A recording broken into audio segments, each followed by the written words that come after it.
Good evening, everyone. I'd like to call to order the February 9th, 2021 regular meeting of the Common Council. Carrie, would you please call the roll?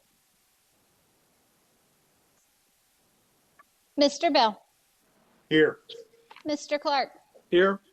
Ms. Herbstrip. Here. Mr. Hill. Here. Ms. McKiernan. Here. Mr. Milstead. Here.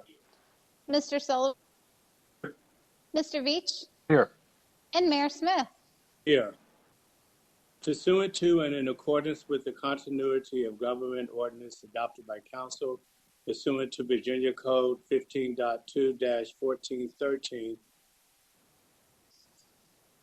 and under the adopted amendment to the Budget Bill HB 29-2019 due to the COVID-19 pandemic and resulting order of the governor to stay home and social distance, Council is meeting virtually by electronic communication means via WebEx.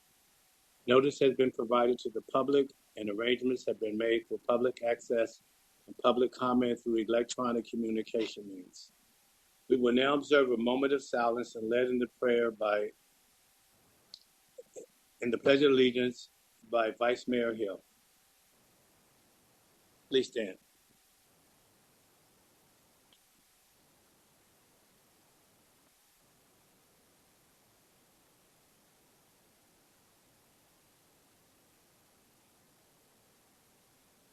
I pledge allegiance To the to the flag flag of the United States of America, and to the republic for which it stands, one nation, under under God, indivisible, with with liberty and justice for all.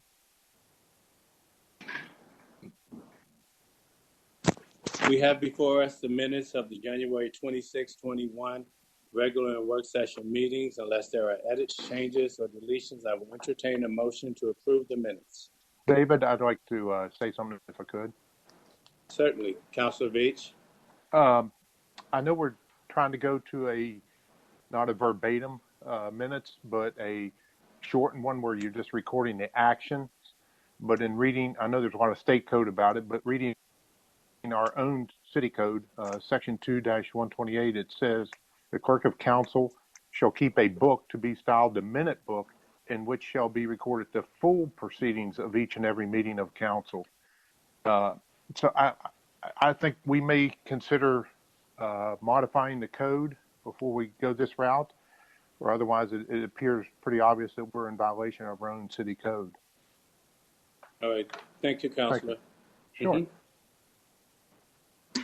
I will now entertain a motion to approve the minutes. So moved. Second. Carrie, would you please call the roll?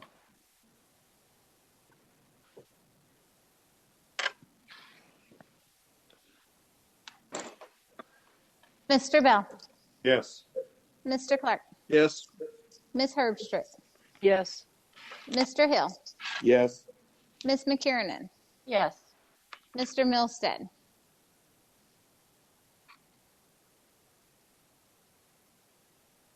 Mr. Milstead?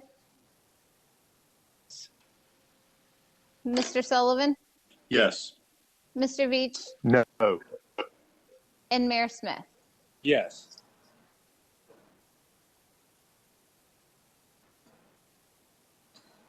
And that is forwarded. The next item on the agenda is the report of the mayor this evening. So we'll move on to report of the city manager. Mr. Hoffman. Thank you very much. I will be brief tonight. I think you may want to turn your volume up on your... I will turn my volume up right here. On your headphone? Try this.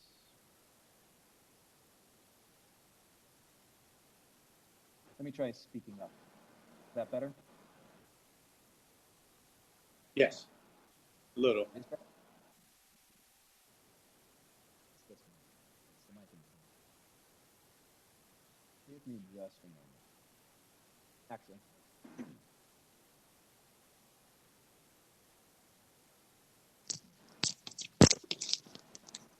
All right. There you go. That's much better. Oh, okay, thank you. A few items. So last March, we began providing leniency on enforcement of signage for city businesses in response to COVID. Obviously, this was meant to allow for those struggling to inform the public about changes in hours and operations and offerings. We would like to restart enforcement of some signing of the signage regulations in May. This is zoning ordinance 18-8. We're going to be doing a lot of outreach, a lot of communications, and working with folks to come into compliance. But we feel the reduced enforcement was a positive thing for local business. But as we're moving, hopefully in May, into a later phase of COVID, we do feel it would be beneficial for the city as a whole to move together back into compliance. So we'll be communicating with business in the coming months with the hope towards in May, we'll be back in compliance. As some of you may know, we're going to have some more snow possibly this week. So trash collection has been moved to Wednesday, tomorrow, expected to the weather. So Friday's trash collection is on schedule, but at this time that could change. We want people to make sure they keep up to date on all the storm information at the city's website and in social media. It's winchesterva.gov/storm information. Also, this is Black History Month, and I want to direct everybody to our website and social media on Facebook. We'll be posting a video each week and on Thursdays to honor Black History Month. That's winchesterva.gov/black-history. We're featuring historic figures such as Ruth Jackson, and this week was Spotswood Poles. Finally, I want to just say happy birthday, Charles Broadway Rouse. So Thursday would be his birthday. Normally there's a celebration. COVID's not really allowing that to happen. So still acknowledging his contributions to the city. Happy birthday, Charles Broadway Rouse. And that's my report. Thank you, Mr. Hoffman. The next item is a report of the city attorney. Melissa? I have nothing at this time. Thank you, Mayor. Thank you. So we move on. The first item is a resolution authorizing the submission of a substantial amendment to the U.S. Department of Housing and Urban Development for the purpose of including Community Development Block Grant Coronavirus Funds for the 2019 Annual Action Plan. Presenter Shirley Hobson. Good evening, Shirley. Good evening, Mayor, Council President, members of Council. I have nothing further to add to this resolution unless anyone had any time. Okay. Mr. Hoffman, were there any comments received online? No, sir. Okay. Mr. Elwell, is there anyone who would like to speak at this public hearing on this matter? If you would like to speak on this matter, please unmute your microphone at this time to indicate that you would like to speak.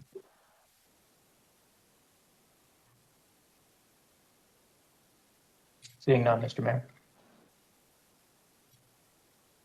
We'll now close the public hearing. Councilors, are there any questions for staff?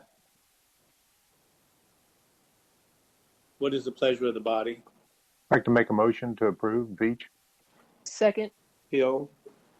So we have a motion from Councilor Beach and a second from Councilor Hill. Carrie, would you please call the roll? Mr. Bell, Yes. Mr. Clark, Yes. Ms. Herbstritt,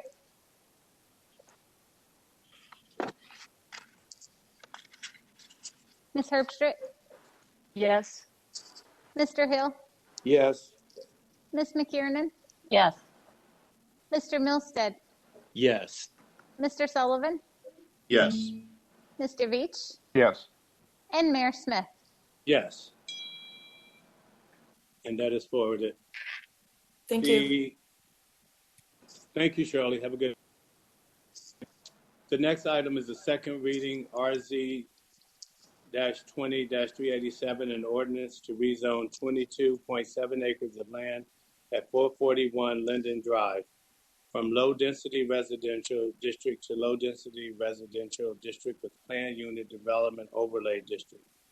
The initial development plan for this PUD overlay rezoning calls for between 303 and 306 dwelling units. 13.4 units per acre, including 160 active adult multifamily units on the lower terrace and 143 to 146 townhouses units on the upper terrace.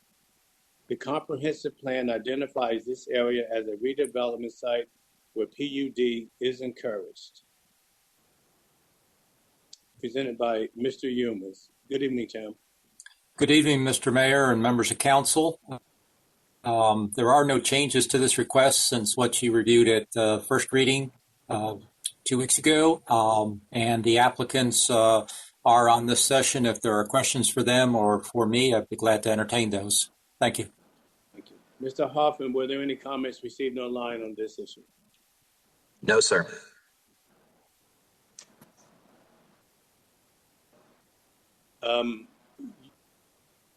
Can you go back on the microphone? You just muted. There we go. My apologies.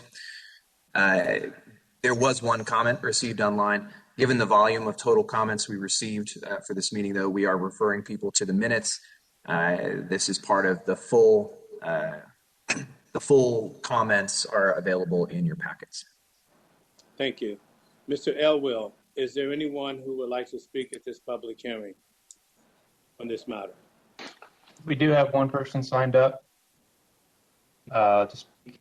Jennifer Turman-Bayless. If you are present, please unmute yourself now. And you may begin your comments by saying your name and address, please. Gonna let me. Am I on here? Yeah. Okay, great.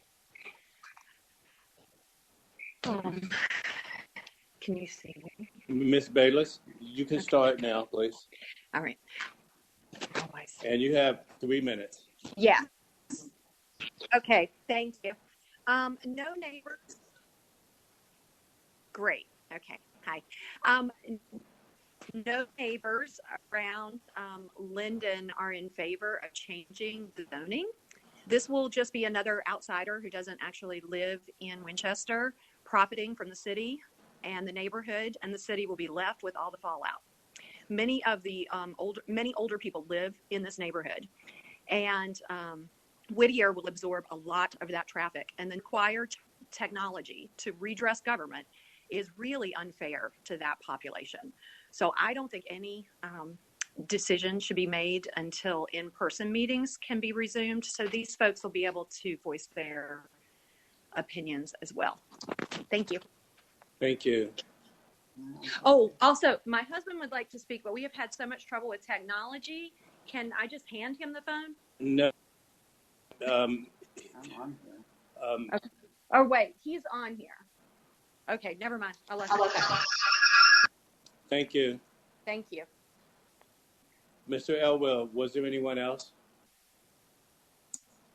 If anybody else would like to speak on this matter, please unmute your microphone and I will go down the line and try to get those comments. I would like to speak.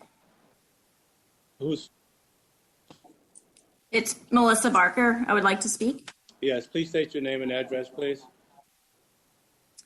My name is Melissa Barker, 1601 Caroline Street, Winchester, Virginia. Thank you, Ms. Barker. You have 3 minutes. I would like to share comments about this application. My biggest concern for this rezoning application continues to be the increased traffic. The connector to the campus boulevard through Winchester Medical Center no longer an option. Our main neighborhood streets will take on even more of this traffic. This road was expected to take 20% of the traffic. Drive is already very congested when medical offices are open, often making the street too narrow for 2 cars to pass. That with the right-hand turn only exit onto Amherst, and I think many people, more than the expected 40%, will choose to head down Caroline Street or another offshoot. This will further add to the traffic on Fox Drive through a very congested intersection at Caroline and Fox, as well as create pedestrian safety concerns on Caroline Street as there are no sidewalks. The application as currently presented would create almost 3 times more traffic than what current zoning permits. The road was supposed to reduce the traffic count and comply with the city's comprehensive plan. Please consider requesting the developer to revise their application with 20% less units, given the connector road will not be happening. In addition, please give consideration for providing sidewalks down the balance of Caroline Street to protect the residents. Finally, please ensure the developer completes the active adult complex and all the transportation improvements prior to starting with any of the townhouse development. This will protect our tax rate, as the active adult complex has been billed as the tax generating part of the proposal. I think these changes can help allow for the needed growth that will benefit the city and help preserve our neighborhood. Thank you very much for your time. Thank you, Ms. Barker. Have a good evening. You too. Mr. Elwell? Yes. Would the user with the phone number 320-486, if you would go ahead and state your name and address for the record, please. Thank you very much. Andy Palick. I represent Healthcare Development Partners. We're the applicant for the rezoning. We have, if some people don't know this, but we're property owners in Winchester. Healthcare Development Partners owns the Healthcare and Medical Office Center on Cork Street. We've been property owners and community members for 5 years in Winchester.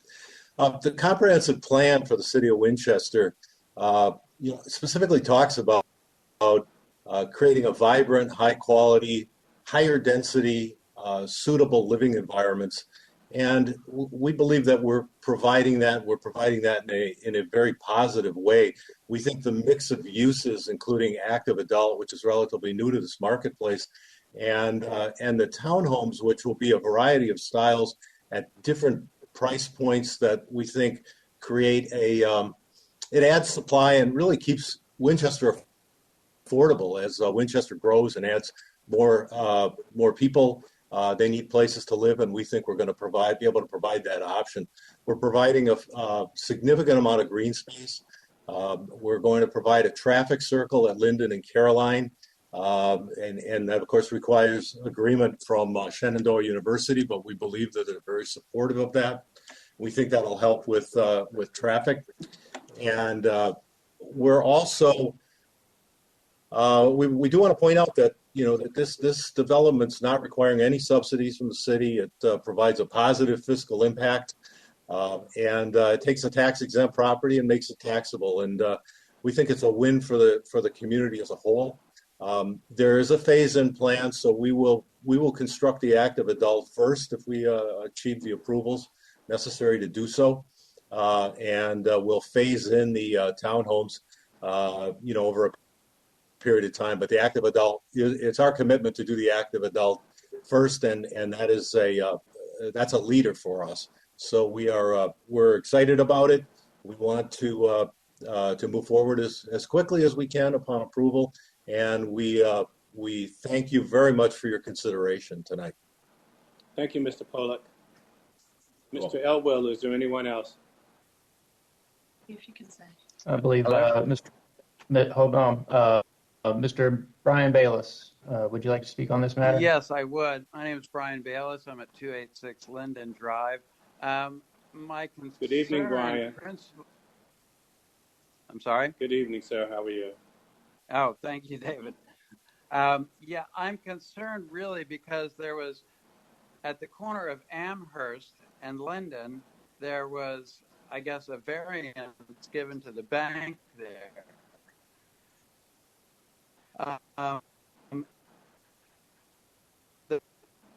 The result is that traffic often going westward on Mr. Bayless, backed up because people are trying to turn, take a right, and go into the street where the medical. But they gave it. Hello? Mr. Bayless, we're having some difficulty understanding you. If you could turn your video off, that might help. Hello? Okay. That's why I'm trying. All right, I did do that, I hope. That's better. Is that any better? Yes. Okay. Yeah, I mean, well, and partially because I think that because the COVID, when we're taking major decisions with this action, then I think a lot of people perhaps are not able to participate, as a lot of people have trouble. But my point really is that there was a variance given for the bank there on the corner of Amherst and Linden, and that entranceway is closer than is allowed by the DOT, Department of Transportation. And so there's already a backup, which often occurs where traffic on Amherst is backed up. Then people coming from Linden trying to enter Amherst or to go downtown can no longer take a left. They're trying to get out to the right.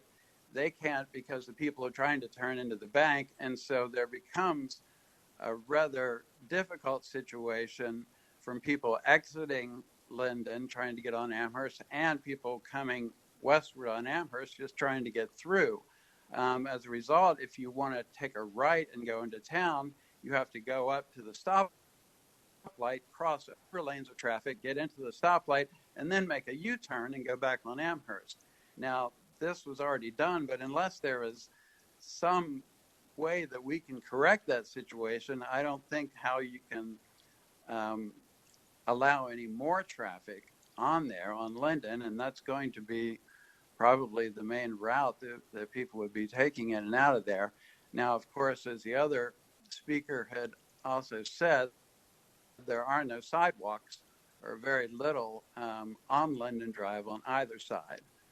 That's certainly something that Brian, your time is up. Okay. Thank you. All right. Thank you. Mr. Elwell, is there anyone else? Is anybody else wishing to speak on this matter? If so, please unmute your microphone at this time to indicate that you'd like to speak. If you've called in on your phone and you would like to speak, please press *6 to unmute yourself.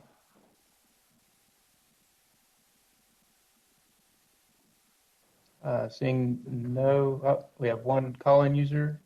Please state your name and address. Yes, go ahead. Is this about the gun thing? No, this is the Linden Drive rezoning. All right, ordinance. I'm sorry. I'm supposed to be number 9 on the gun thing. I'm sorry. I jumped in on something I'm not supposed to. Is there any way I can get back to where I was at? We'll just mute you, and when it's your turn to speak, we'll call on you. Yes, sir. Thank you, sir. Anybody else would like to speak on the Linden Drive rezoning? This is Tyson Hoffman. Go ahead, sir. Please state your name and address for the record. Hey, good evening. My name is Tyson Hoffman, 324 Linden Drive. I was at the last in-person meeting, and I know the largest concern at that time was also traffic. And some of the members had stated that they were going to take a ride up here and kind of, just take a look at the road and address the situation. From feedback from the members' side, did anyone actually do that? Mr. Hoffman, we can't comment on public comment. Okay, no, apologies. I mean, I'll just make the point then that if you do venture out to Linden Drive, especially down where the doctor's offices are, when cars park on one side of the road and there's bi-directional traffic, the cars today can barely get through. And then when you're looking at adding that much more people to this area, as everyone else has addressed, the traffic is a large concern. I know that the council said that they were going to look into traffic and kind of assess the situation there. I think everyone's just kind of re-emphasizing that one of the largest pitfalls of this project is the traffic on Linden and how the road will handle it. Thank you. Thank you. Mr. Elwell? If anybody else would like to speak on the Linden Drive rezoning, please unmute your microphone at this time.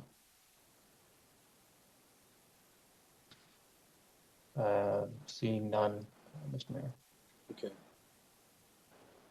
Close the public hearing. Councilors, are there any questions for SAD?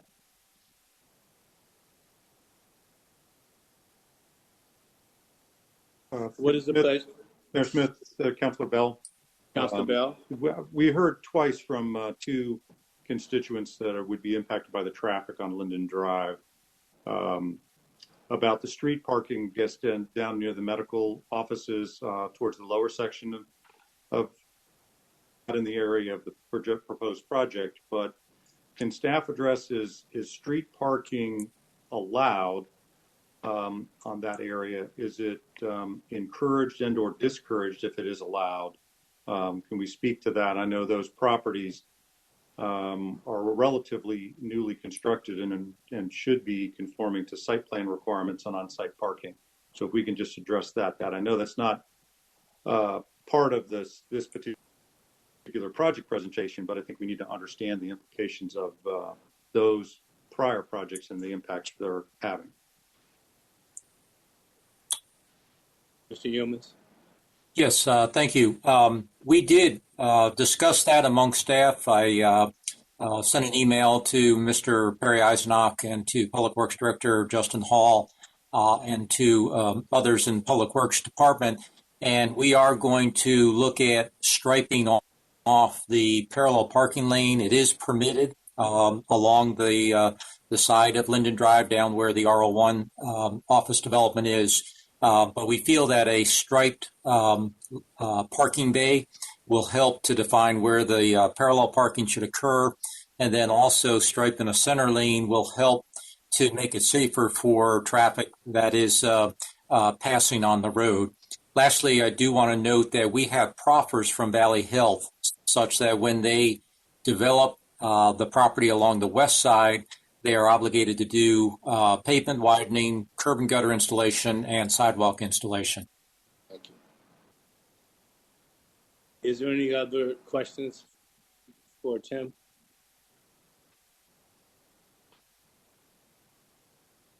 What is the pleasure of the body? David, I got a question. Go ahead. Hi, can you hear me? Who's speaking? This is Amber Westner at 328 Linden Drive. Ms. Wesner, we've already closed the public hearing. We're talking to councilors. That hearing's been closed.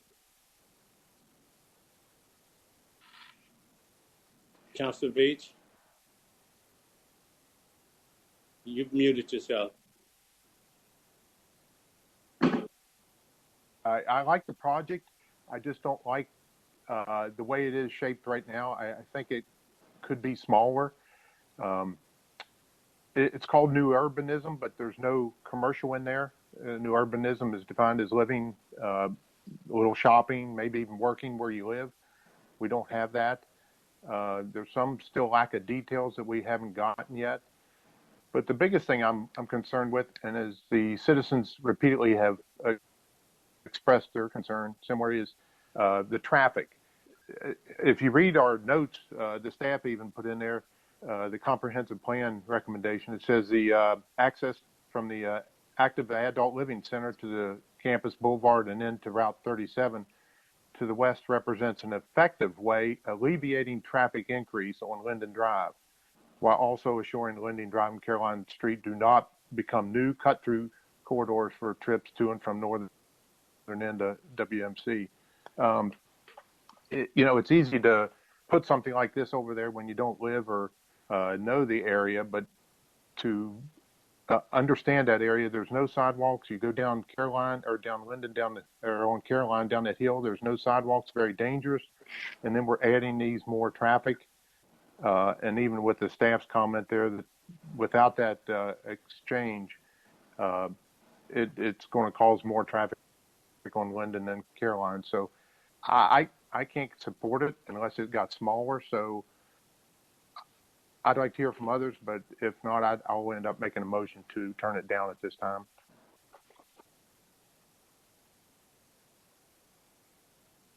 We have a motion to deny. Is there a second?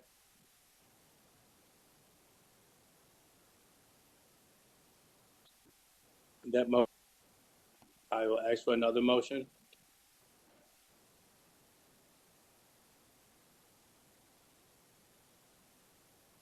Comment, Mayor, this is Councilor Sullivan. Yes, Councilor Sullivan. So it's been interesting to listen to the comments from both the applicant the neighbors that were able to call in and express their concerns, which have really been consistent throughout this since we've started this discussion. Quite frankly, everybody has a valid point, and anybody can really, I think, claim the high ground on this one. To me, the thing that kind of jumps out is that the property is already zoned. It has LR zoning, which by right, simply go into the city hall and file the site plan. By right, the applicant can already build probably up to somewhere between 61 and 68 single family homes. And so the dilemma that I think that I face, I can't speak for anybody else, is that a better option for this site than what is being proposed? And, I've maintained since I was elected that more homeowners. I think our home ownership rate in the city is a little unbalanced, quite frankly, compared to the number of folks that rent. I understand that this property does have, home ownership opportunities, but when you factor that in with the increased traffic, the issues that we're going to have down on Amherst Street, the lack of access to the medical center that was a large, that I'm kind of back to this thing where I think the single family home model, might be a better situation for this particular property. However, that even is challenging because is going to potentially generate even more traffic than what is being proposed. So we have this, this really complex that we're trying to make with tons and tons and tons of data, which can be analyzed endlessly to try to come to a rational, sort of conclusion here. And, I just think as Councilor Veach mentioned that losing that access to the medical center property really kind of changed this for me. And I like the development. The schematics look good. It's something that would be very appealing for a place to live, but that losing that access to the medical center property and some of the other, I think what are still concerns for me, just kind of leave me to have to say, you know what, we're going to have to leave this one alone for now and see, what happens. So I'll leave it at that. Thank you very much. Is there any other discussion?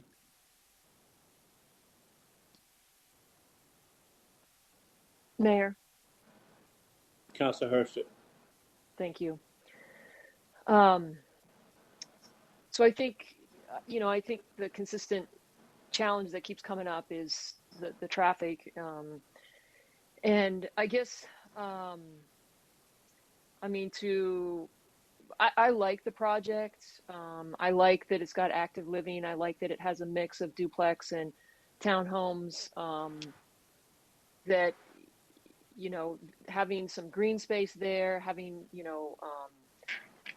I think the circles are good. The challenge I think is the traffic and certainly the sidewalks, and pedestrian safety there. But so I guess my question to you, Tim, can you speak to, I think one of the things that happened with this project, if I'm understanding correctly, is it wasn't originally planned based on Winchester Medical Centers or Valley Health having access to that road. And somehow that got pulled into this and would it be great to have that? Absolutely. But my understanding is it wasn't originally part of kind of the concept of this whole project. So that's one thing. And then if you can speak to, it's in the report here, but if you can just speak to the traffic based on the number of units that are due to be, or that are proposed to be constructed, and how that compared with, let's say, when the school was there. Okay, so as you know, we had the traffic impact analysis done.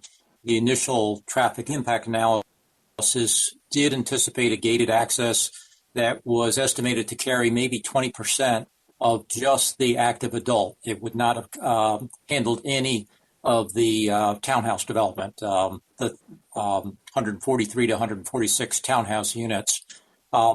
We at staff encourage the applicant to try to negotiate the access out to Valley Health, a private connection from this site to a private roadway network on the medical center campus. None of that being public right of way, we, the city, really didn't have any jurisdiction to require that, but simply to encourage it. The applicant made a good faith effort. They paid quite a bit of money to have an appraisal done to show Valley Health how that could be done. Valley Health chose not to participate in that. In terms of the traffic without the connection, though, as I mentioned during a prior work session or first reading, we, that is Perry Eisenach and myself, have looked at the projected volumes. They are not much higher than what the middle school was generating. They are somewhat higher than what the 68 or so single-family homes would generate, but still well below the capacity of the roadways out there to handle that. So you will, City Council, if this is approved, will see this again as part of a subdivision application. So this really is not your last opportunity to look at it, but it is the final opportunity to vote on the rezoning of the property to allow for this mixed use, mixed residential use type of development. Be glad to answer any further questions. So Tim, if I may, so just to clarify with council, this is just an ordinance to rezone the acres of land for the Linden Drive, correct? This is the PUD rezoning that is based on a very specific land use mix of residential types and a specific phasing proposal. So you have more control from a design standpoint here by approving the rezoning than you would have controlling the design of a single family by right development or some other type of permitted use, such as a school facility. Thank you for the clarification. You're welcome. Is there any question? Is there any other questions for staff?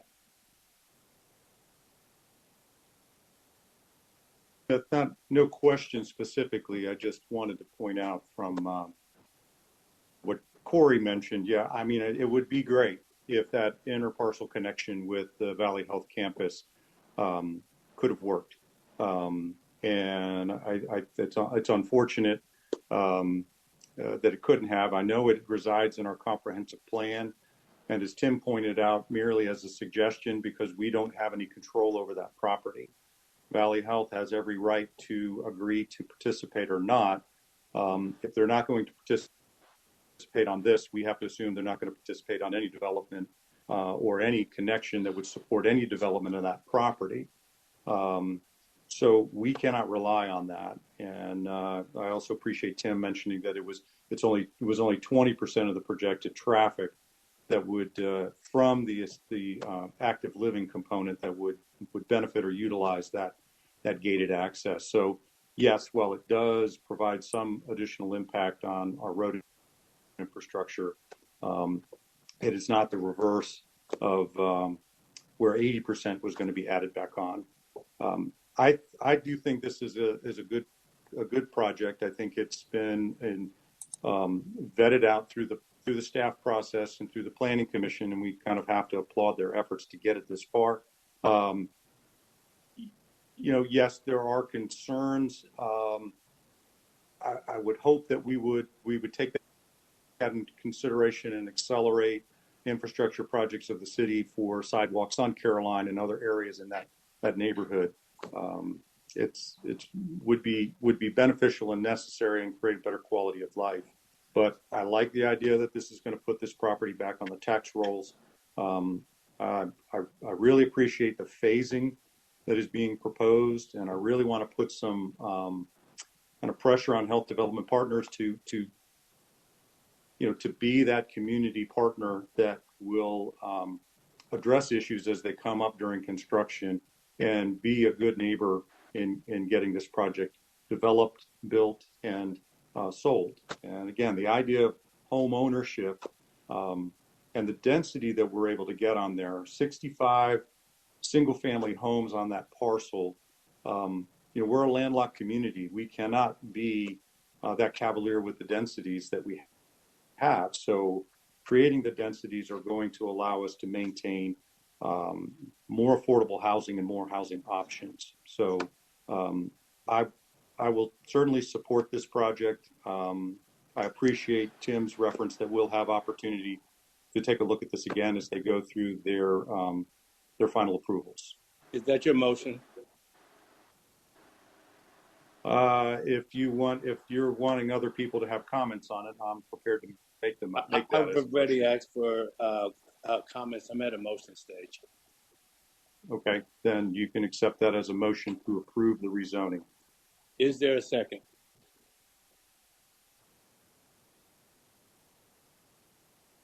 Second, Milstead. I have a second for Milstead. Carrie, would you please call the roll?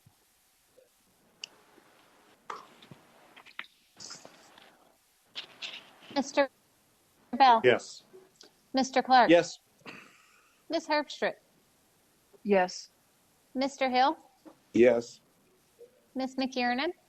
Yes. Mr. Milstead? Yes. Mr. Sullivan?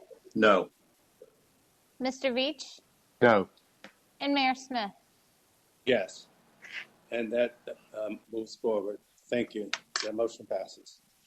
The next item on the agenda. Thank you, Ms.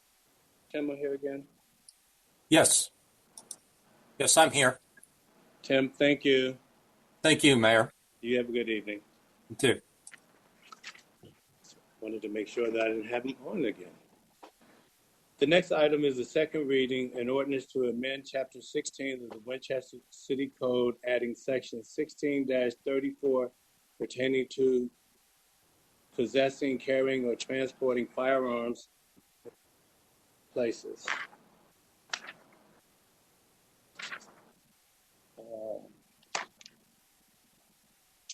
Presented by Mr. Hoffman, City Manager. Oh, wait a minute. Mayor and Council, nothing. Let's see, where are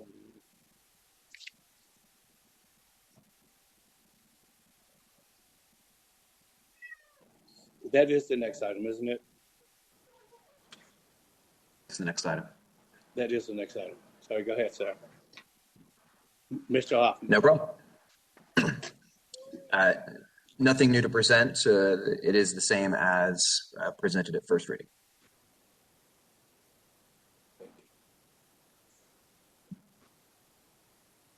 Mr. Hoffman, were there any comments received online? Oh, yes, there were. In fact, we have 128 comments online, 32 of them from residents within the city. Clearly, we won't be able to read every single one of them, but the full text of every single comment is part of the packet, the attachment as part of the record. Thank you. Mr. Elwell, now we will hear comments from any members of the public currently in attendance. Mr. Elwell will provide instructions for those wishing to speak. To speak will have 3 minutes to make their comments. Mr. Elwell. Yes, Mr. Mayor. We have several people that have signed up to speak, so we'll begin with them, and then we'll move on to everybody else who is on the meeting wishing to speak. So when I call your name, if you please unmute yourself, state your name and address for the record. We'll start with Sylvia White.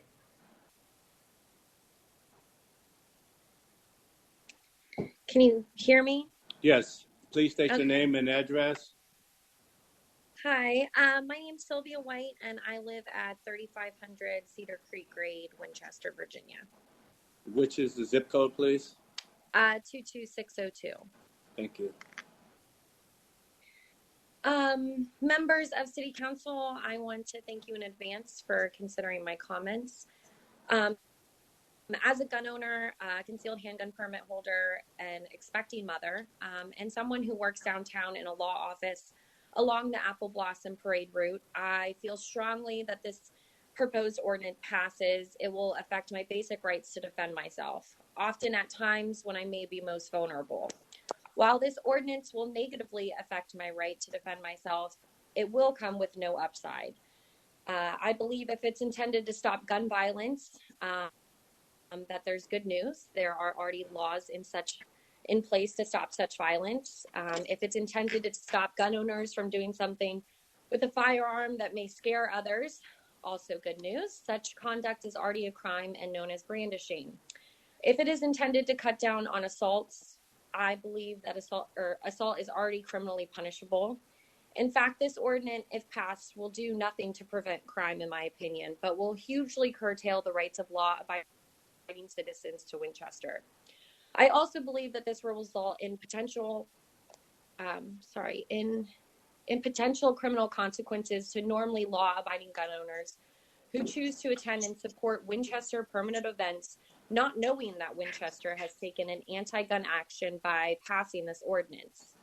Public parks and permanent events are exactly the type of area where I may most need to defend myself, and this ordinance would unnecessarily deprive me of that right. Again, I want to thank you for your time.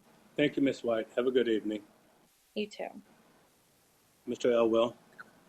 Next, we have Gilbert Ambler. Good evening, Council. Gilbert Ambler, 20 South Braddock Street, Winchester, Virginia, 22601. Thank you. I want to thank you in advance for considering my comments. I strongly urge you to reject the proposed firearms ordinance on 3 key. The first, as a business owner and someone who frequents the downtown area. The second, from a purely statistical perspective. And finally, from a legal perspective. Being a downtown business owner is the most practical of my concerns. I own a law office in downtown Winchester that ironically practices firearms law along with criminal defense.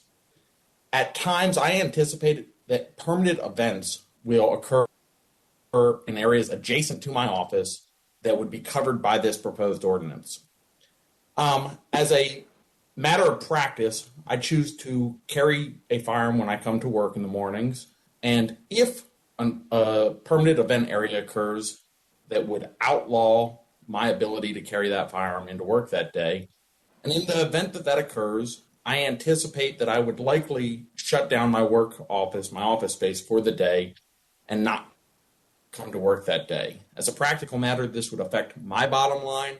It will also affect the bottom line of the city because it will mean less tax dollars coming in. And I think the same thing is true for others that would attend permanent events in Winchester. Should this ordinance pass, there will certainly be people who refuse to attend events in Winchester knowing that they cannot come with their firearm. And in that manner, this ordinance will hurt the very reason that events are taking place, which is to attract money and more people to Winchester. So it seems counterintuitive in that manner.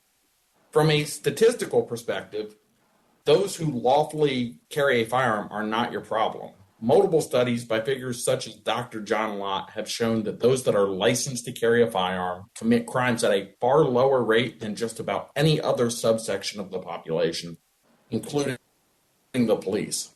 And finally, and most importantly, from my perspective, I think that it is reprehensible that Winchester is considering such an attack on firearms rights.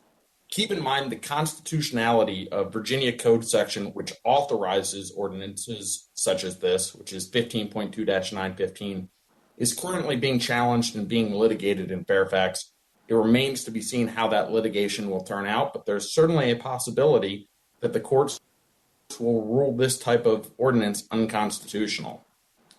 Both the Second Amendment and Article 1, Section 13 of the Virginia Constitution protect Virginians' right to carry firearms and to bear arms, and this ordinance would tread on what is otherwise a law-abiding ability to carry firearms in downtown Winchester. And it makes me question Mr. why Ambler, your time Winchester. is up, sir. Thank you. Thank you. Mr. Elwell. Okay. Next, we have William Dwyer. Good evening, everyone. Thank you very much for hearing my comments. My name is William Dwyer. I live out in Gore. 22637 is my zip code. However, I spend a great deal of my time and my family's time in Winchester, in church, in businesses, and in public events. Anytime government needs to or feels the need to abridge a constitutional God-given apply a very high standard. And if you look at the statistics, none of those standards are met by this resolution. According to the Crime Prevention Research Center, using FBI and CDC crime and death statistics, 94 to 98% of mass shootings happen in gun-free zones, which sounds like what you're trying to do in select areas of Winchester and select times. Mass shootings are defined whereas no other crime is being perpetrated, and the goal of the shooter is to kill as many people as possible. And the examples that we have, the Aurora Hills, Colorado shooter targeted a no guns allowed theater, passing two other theaters closer to his home that did not have a no guns allowed resolution, and he avoided all the others within a 20-mile radius of his house. In Virginia Beach, a disgruntled employee went into a government building and killed many people, and he also knew that none of those people inside that government building were allowed to have a concealed carry weapon with them. As of 2018, the United States ranks 64th in the world per capita in terms of mass shootings, 65th in deaths from the same crime, and we're surpassed by Norway, Finland, France, and Russia, all by 25%. All have more restrictive gun laws than us. If you're worried about violence, well, I would take a look at London, England, who has a higher murder rate per capita right now than New York City. And they use knives, bricks, and stones to do it. The compelling interest to further restrict law-abiding citizens' Second Amendment rights doesn't exist in this resolution. I fear for my children's safety. I fear for the public's safety. I am a public servant. I have taken an oath to uphold and defend the Constitution as a professional firefighter, EMT, and fire marshal. And I think that this proposed resolution is repugnant to that and will only endanger lives, not protect them. It has been shown time and time again that where you have a lot of people who are legally authorized and responsibly carry their firearms, there is less crime in that area. And when violence does occur or crime does occur, it is resolved much more quickly. I don't envy you all your jobs in making these decisions. I certainly am praying for you, for your families, for all of our community, and for our state. And I am desperately hoping that you will make the right decision when it comes to this resolution and reject it. Thank you very much for your time, and God bless you all. Thank you, Mr. Dwyer. Mr. Elwell. Next, we have Blaine Dunn. Just as a reminder, if you have called in and it is your time to speak, you press *6 to unmute your phone. Is there a Blaine Dunn? Okay. Next, we have Michael Bossard. I apologize if I'm mispronouncing your name. That's close enough. Michael Bosshard and 904 Crestview Terrace, Winchester, 01. I'm opposed to Addendum 1634 to the City Code. Law-abiding citizens, by definition, follow the law. So it is they who would be prevented from being armed in certain areas of the city. Criminals, by definition, have broken the law. They're unlikely to consult City Code Section 16 or pay attention to gun-free zone signs prior to committing assault, robbery, or worse. Rather than supporting Goal 3 of the strategic plan cited on the proposed ordinance, passing this proposal would undermine that goal. The positive effect of deterrence to criminal activity enabled by an armed populace should not be underestimated. A schoolyard bully does not pick on the child he expects to fight back and give him a bloody nose. He attacks the weak or defenseless.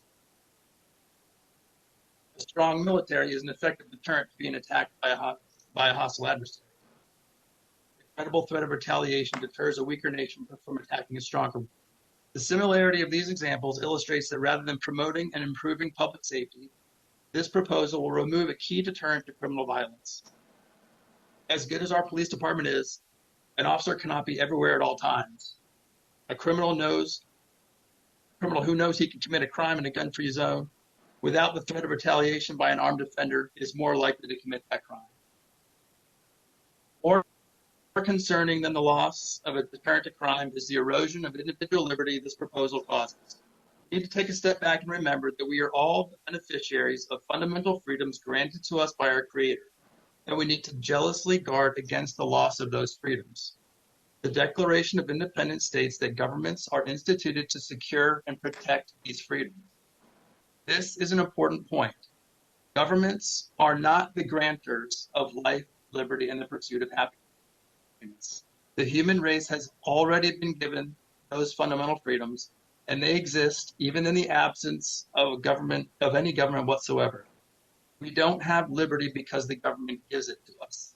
On the contrary, governments deriving their just powers from the consent of the governed are tasked by their citizens to secure and defend these rights which are granted by God. Law-abiding gun owners' fundamental freedoms of life, liberty, and property, and his ability to defend those freedoms are weakened by this proposal. Council members, please promote the safety of your constituents and allow them to pursue the blessings of liberty by voting no on this proposed ordinance. Thank you for your attention. Thank you. Mr. Elwell. Next, we have Winifred Thomas. Good evening. Winifred Thomas, 609 Sherlock Trace, Winchester, Virginia, 226. I want to thank the Mayor Smith and elected council members for allowing me to speak. I understand your goal is to protect the Winchester City community. However, I've reviewed the proposed gun ban ordinance and believe it should be amended to cover government buildings only.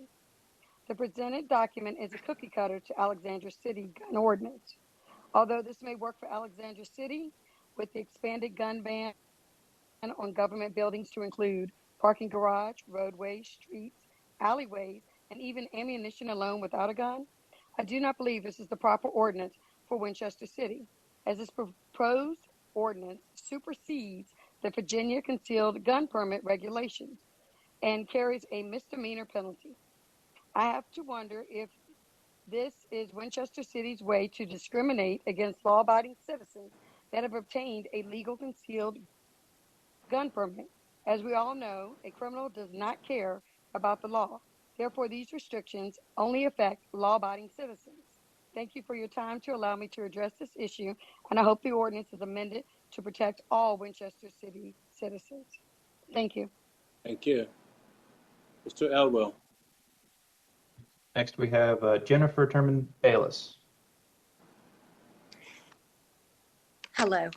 I think is to reduce mass shootings. Can you hear me? Yes, ma'am. Please continue. Okay, great. Can you state your name and address, please? Yes, Jennifer Turman Bayless, 286 Linden Drive, Winchester, Virginia, 22601. I think the goal is to reduce mass shootings. According to the Crime Prevention Research Center, between 1950 and 2018, 97.8% of mass shootings happened in gun-free. Do you know how many mommies carry in the park? There are a few of us. There are some concerning characters in the park. Last year, as we were leaving a meeting about guns with Winchester City Council and this same kind of conversation, one of the women who came to observe what was going on said that she said the city councilwoman evidently doesn't live in the same neighborhood that I do. And in this time where we're having conversations about privilege, ask yourself if all the parks in the city are the same, and if your experience is the same as everybody else's. Firearms are the great equalizer. And I personally have woken up in this city to a man standing over my bed. Is a woman's rights.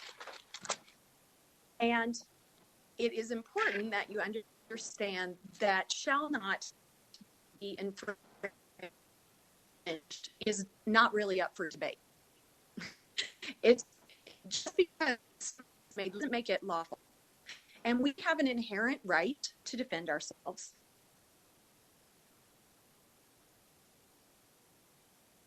Mr. Elwell.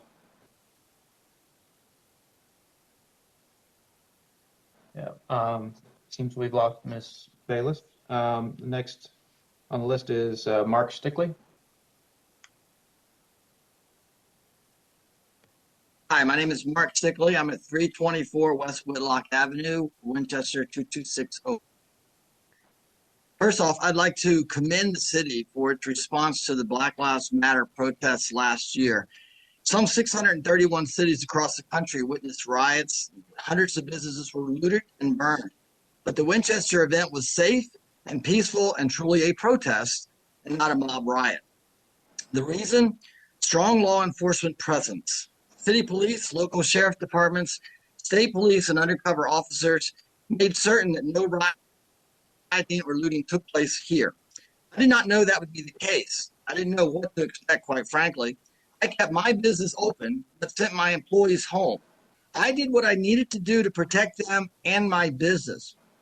As it turned out, there was never any threat of violence. The city knew of a potential for violence and was prepared. So was I.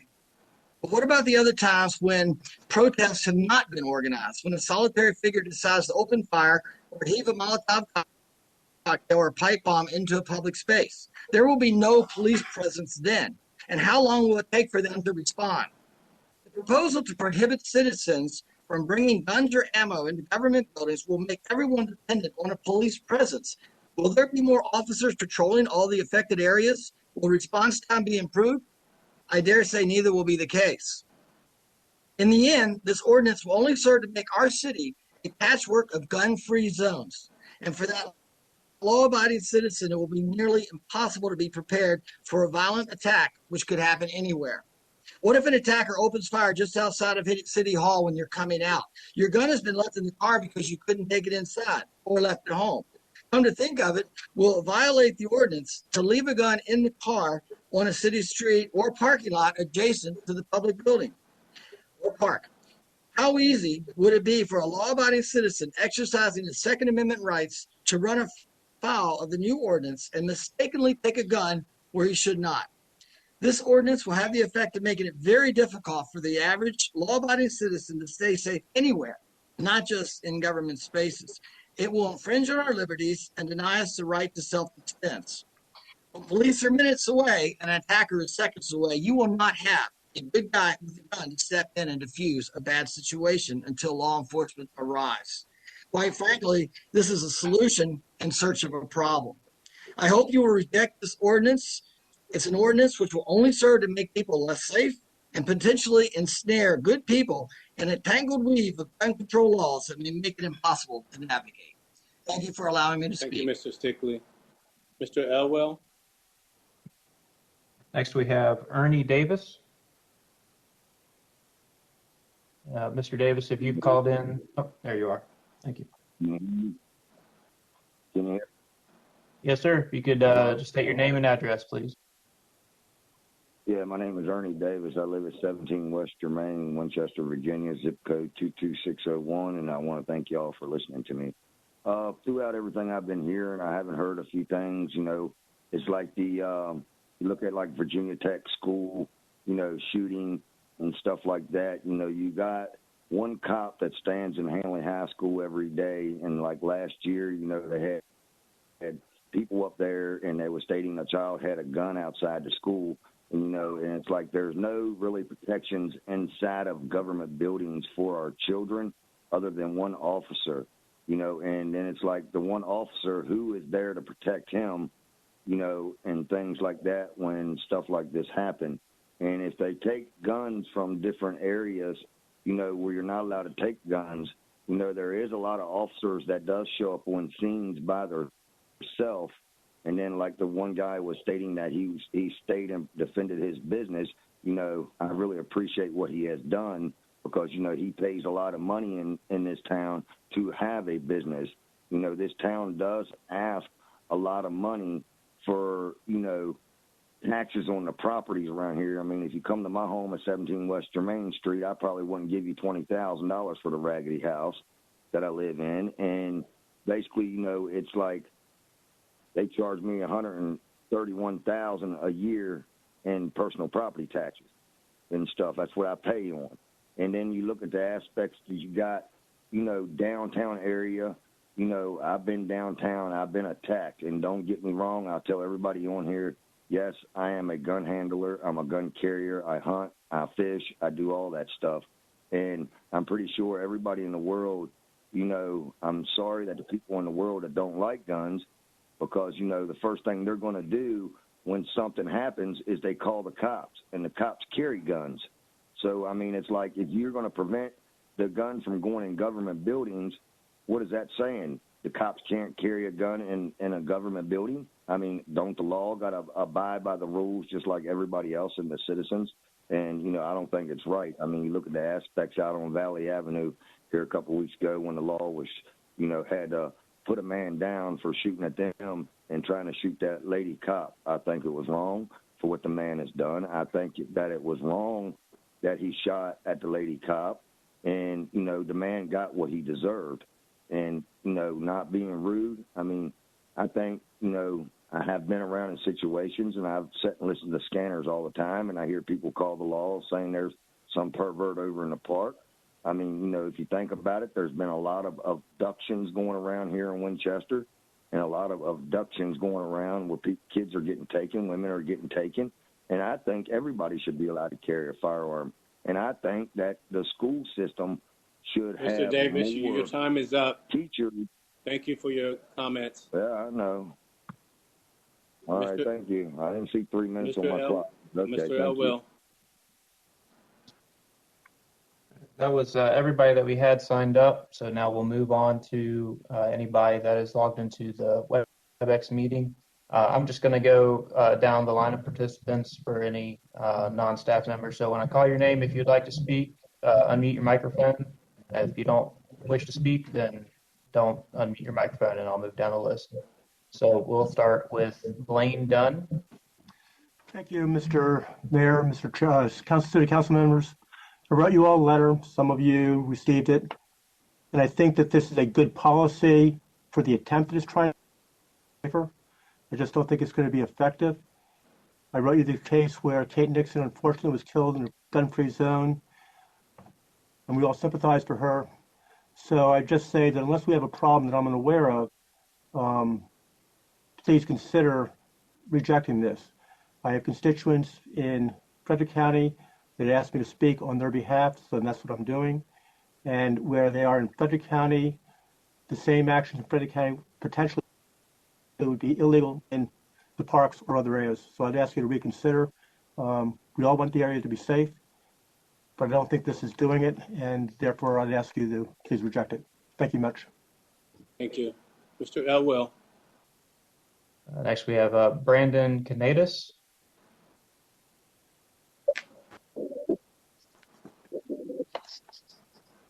Yes. Hi, how are you guys doing today? Good. State your name and address. Brandon Canudis. I live on 200 Canyon Road, Winchester, Virginia. Zip code is 22602. I really ain't got much to say about this. I highly suggest that you definitely oppose this. A young man, a father, most importantly. I travel through Winchester every day to go to work.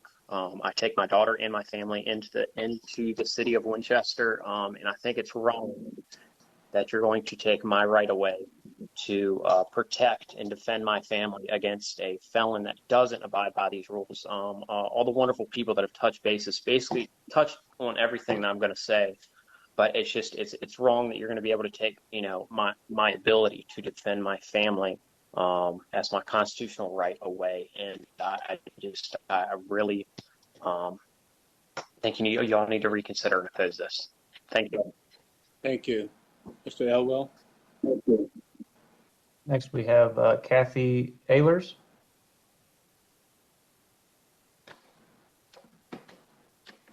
Hi, it's Kathy Allers, and I live on Canyon Road as well, and it's 22602. And I'd just like to say I do oppose you all voting to take my right away to carry a firearm. I've been carrying for years. I've been around friends.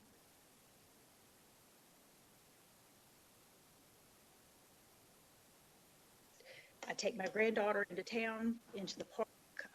I like to be protected because there are, let's face it, there are sick people out there. And it's that felons, thieves, and different things like that doesn't follow the law and won't protect us as citizens. I certainly would step up and protect us as citizens. So I just ask that you to vote against this. Thanks. Thank you. Mr. Elwell? Thank you. We have a user with just the name Chris. If you wish to speak, please state your full name and address for the record. Okay. Moving down the line, we have first name Dwight.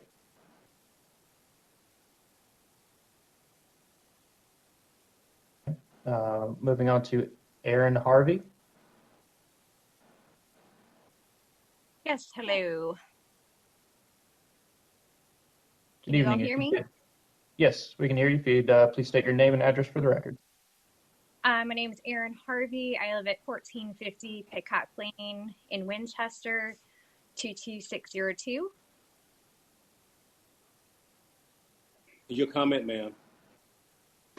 Okay. I concur with a lot of the very eloquent speeches that everyone else has previously stated. I'm a gun owner. I have actually am previously a law enforcement officer of 12 years. I am currently a firearms instructor for the government for the last 4. So this is my lifestyle. I'm also I was a first responder to the in 2007. So I responded to instances that I know people are trying to prevent. And I understand that this is a very emotional and very charged, something that it affects all of us. And I know that people's hearts are in the right place. However, I do not see that preventing me from actually participating in events around the Winchester area and having someone tell me that I cannot possess a firearm when I have over 16 years of doing so very successfully, that, to put that into the hands of somebody else saying that, they can do that better than I can do so myself or my family. And, if ever there was an event of that magnitude to happen, that I would want to be the one responding to it. This is not something that we would ever know when and if this could happen again. I hope to God that it doesn't, but there is no worse feeling that I can think of to be told that, knowing what I know and what I teach, that I am unable to do so in my own community. And I am begging you to reconsider. This would affect people who are willing to help people and help our community to prevent things like this from happening. I do not see this benefiting what I feel like it is intended to do, where people's hearts are in the right place, but I don't see where this is actually going to prevent anything. Thank you for your time. Thank you. Mr. Elwell? Next we have Frank Hale. Mr. Hale, if you would like to speak, please unmute your microphone. All right. Moving on to Greg M.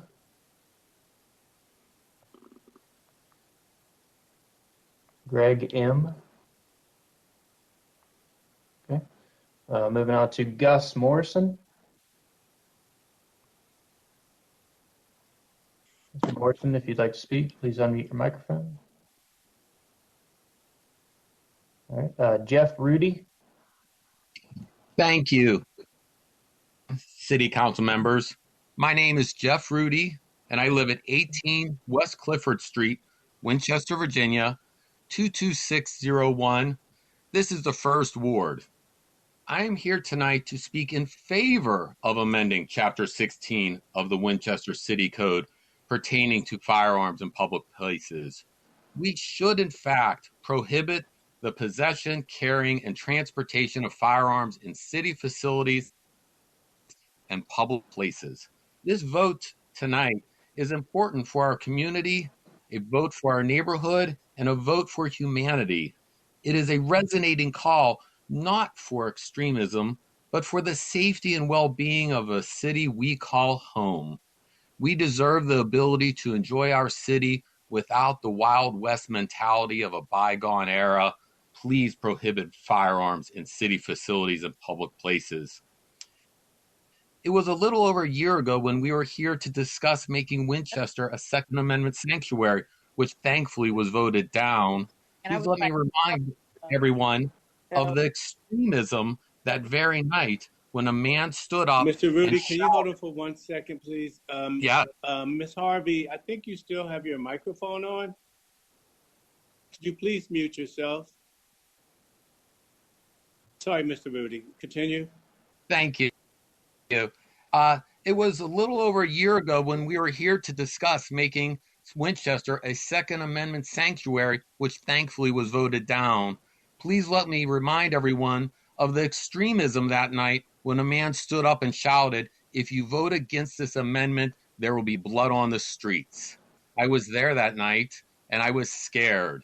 This is very similar to the militancy and fanaticism that we are hearing tonight. This does not represent our city. You, city council, should be able to vote without the intimidation of someone with a pistol in the front row. We should be able to use the public right-of-ways without the fear of someone with an assault rifle. And all of us should be able to pay our water bill, use our beautiful library, or perform our civic responsibility of jury duty without the anxiety of someone with a gun in our midst. Please note that tonight, this vote is not against the Second Amendment. It is merely saying we are not a city of zealots. No one is taking anyone's deer hunting rifle. No one is taking away anyone's home protection weapon. So please do not fall for the empty rhetoric of people talking tonight, spouting the untruths about the Constitution, gun-free zone, or paranoid conspiracy theories. We are a community who believes in our Winchester police force and our school resource officers, and we believe in the goodness of our neighbors too. Soon the snow will fall in Winchester and we will shovel our elderly neighbor's sidewalk. And we'll walk downtown to get some hot chocolate to support local businesses. And we'll take our children to Jim Burnett Park to sled ride side by side with people whose skin color may differ than ours. Mr. Rudy, I'm going to give you 10 more seconds since I interrupted you, and then your time will be up. Thank you. This is who we are: neighborly, supportive, community oriented. We are not pistol packing radicals. Vote yes to prohibiting firearms in city facilities and public places. Thank you. Thank you. Mr. Elwell? Next, we have first name Joseph.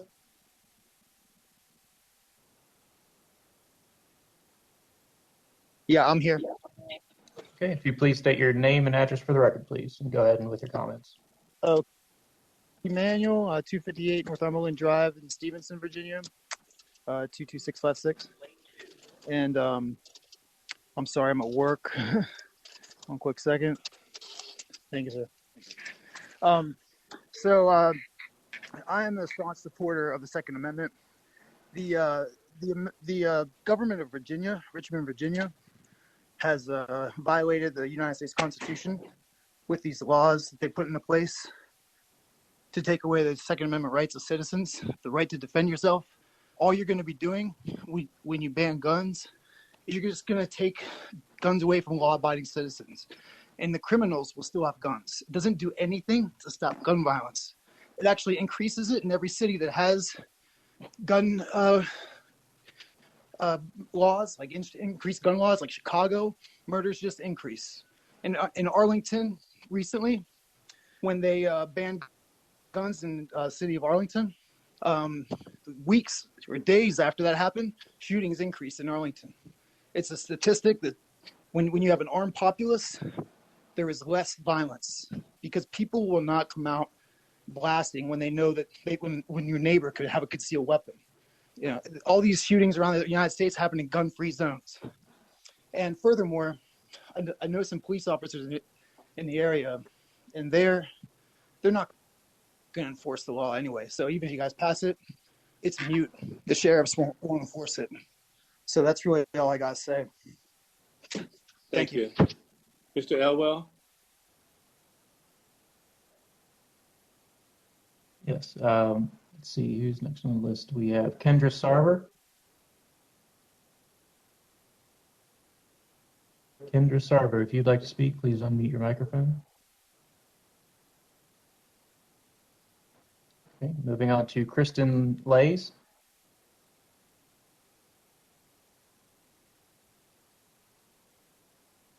Okay, moving on, first name Scott.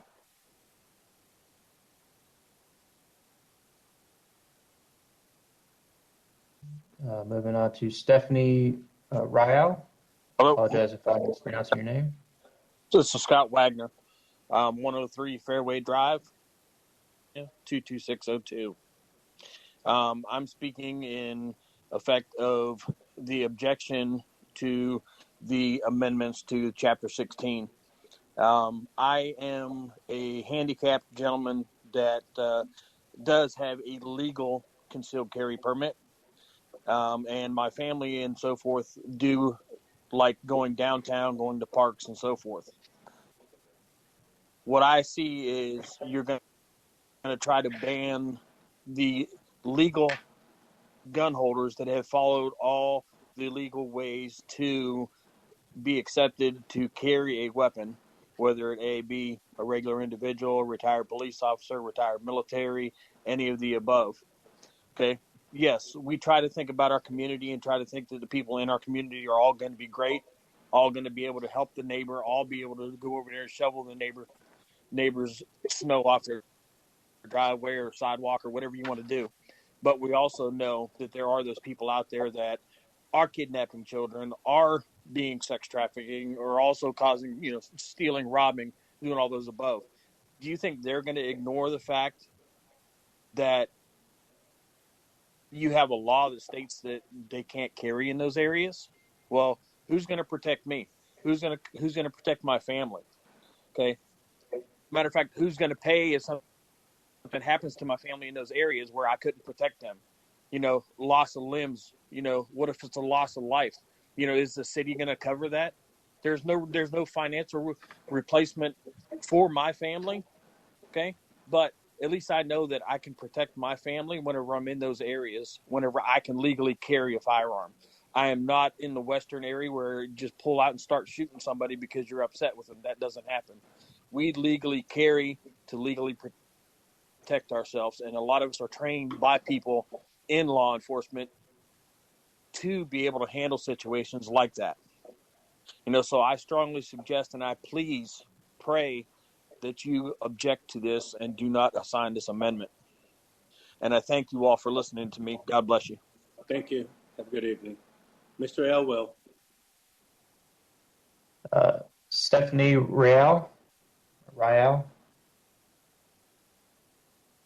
Hi, can you hear me? Yes, ma'am. Yes. Please state your name and address. Stephanie Ryle, 222 Amherst Street, 22601. I am here to speak against the ordinance on the table about possessing, carrying, or transporting firearms or ammunition. Primarily, if you are to look at I apologize, I'm totally not prepared, but if you were to look at the city goals that were stated, that this was in support of public safety, I believe it was city plan goal number 3, public safety. I don't believe that this does that. I don't believe that prohibiting firearms and ammunition in any particular area does in fact make the city safer. In addition to it not, being constitutional to take away people's right to bear arms and protect their families and friends and our community.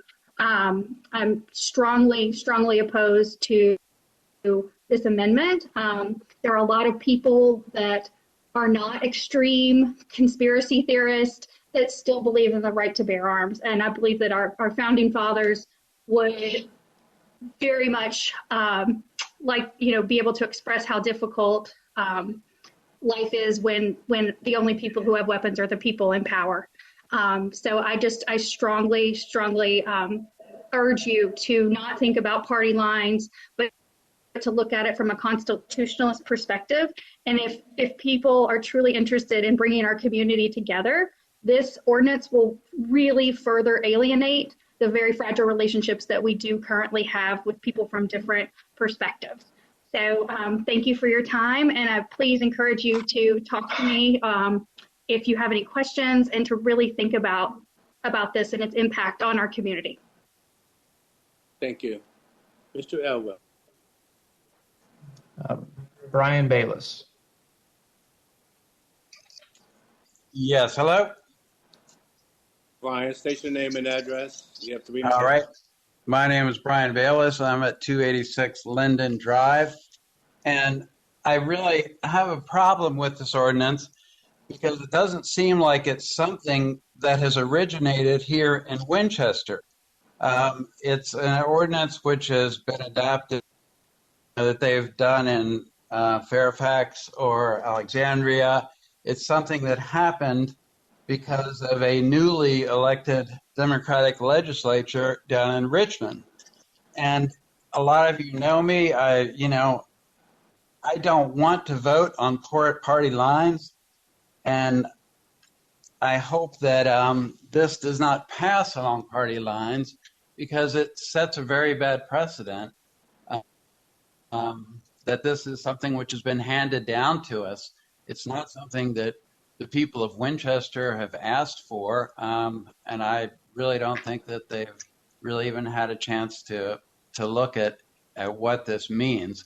I don't know that we need to have guns in government buildings. I don't think I need to carry a gun in downtown Winchester, but I don't think that we should pass this. And I just say, for the sake of the Democratic Party, I hope this does not pass on party lines and that we can get back to having some equality and some working together of the Republicans and the Democrats, certainly in this city. I mean, I hope it would go way beyond that from the state. But right now, it seems like the Democrats just gang up and push something through.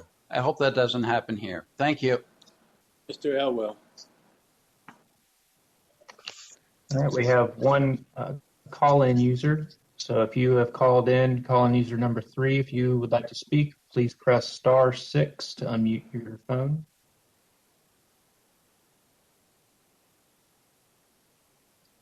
Otherwise, if there's anybody else on the call that I did not call on that would wish to speak, please unmute your microphone at this time, and I will call on you.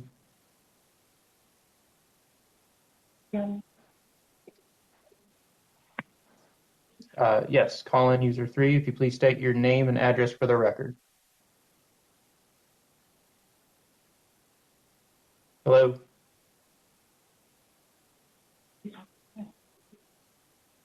I'm not sure what number I am, but if you guys can hear me, it's Mark Dunford at 709 Lake Drive in Winchester, 22601. Thank you. Go ahead. My question is, I'm just totally not sure why we're even considering this change. As Mr. Bayless mentioned, I don't recall there being any discussion by Winchester residents that this is a change we want. I'm just curious to know what we're trying to accomplish. If anybody's considered the real statistics by law-abiding citizens across the country, much less Virginia, the statistics show that less than 0.01% of major crimes, violent crimes, are committed by conceal and carry permit holders. So I also agree with the previous caller who said that we're trying to create a solution for a problem that doesn't exist. We should leave the horses in front of the cart. Let's figure out what we're trying to accomplish, because changing, making this amendment isn't going to accomplish anything that's going to benefit any citizens in Winchester. So I would ask the council to turn down this change, and I appreciate you guys letting me speak. Thank you. Mr. Elwell. Looks like we have one more call-in user join us. So if you just called in and you wish to speak for this item, please unmute your microphone by pressing *6.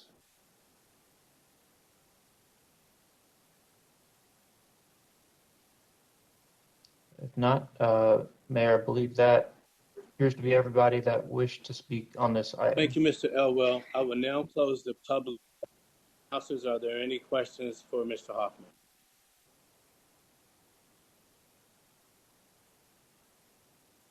Some. Ms. McKiernan?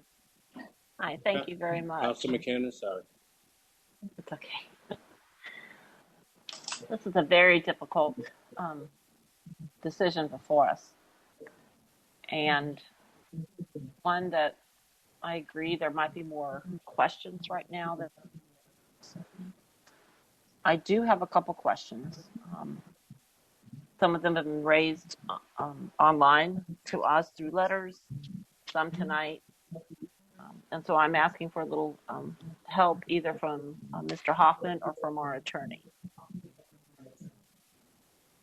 Should someone need to come through town and come into one of our city-owned businesses or city-owned offices, are they able to leave their firearm in the car, or is that going to be illegal as well?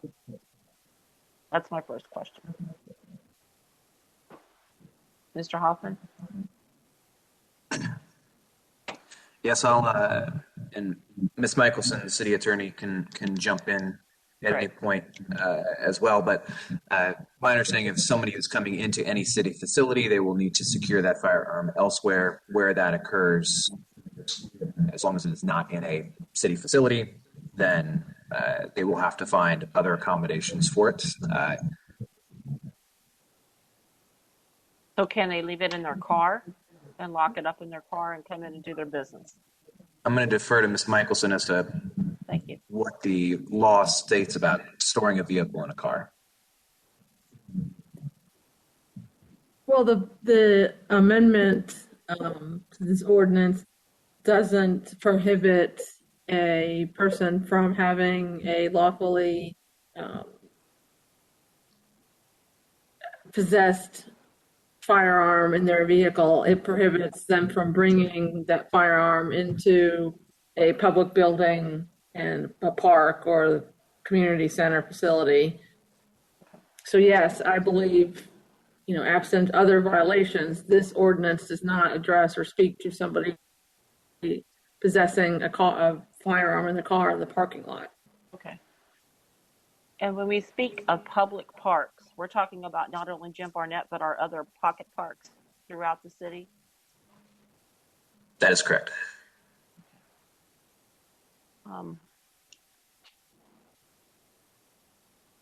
A couple questions have come up as to why are we doing this? It's my understanding that we've had staff who do not feel as safe as they would like to feel in their workplace. That is a major concern for me. We have a lot of employees that give their time to the city, and they need to be in the safest place they can be. And while this has not happened within our city,